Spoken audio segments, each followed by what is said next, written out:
once it gets to a stage, it can never be reversed. That's it.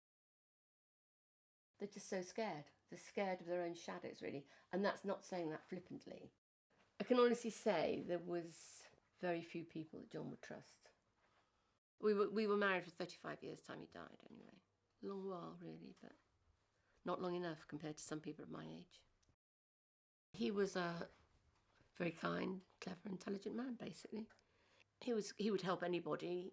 You know, we both had a bit dramatic pasts, really, but you think that's all over and you never know what's around the corner to hit you again. So it's just dying away. You can't accept it, but you have to, if you know what I mean. It's very difficult to explain that.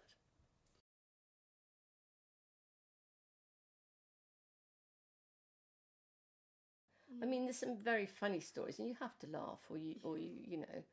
But you know, if I needed the loo, I used to look where he was, and then I used to run and shut the door. Yeah, there's a lot of not such good stories. And then one Saturday morning, he decided to rearrange the kitchen.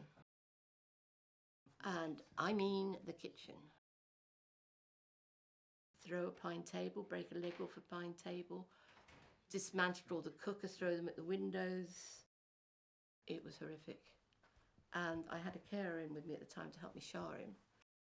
And because she was in early pregnancy, I said, just go out of the room. So what are you going to do? And I said, I don't know. As another leg came off the table. And the chairs were going, so I just dialed 999. It's the only thing you can do in that.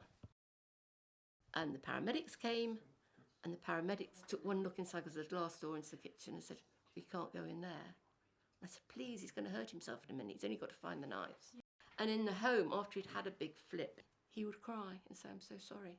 I'd like to know what the effect of your husband's Alzheimer's was on you and those around you. I think devastation.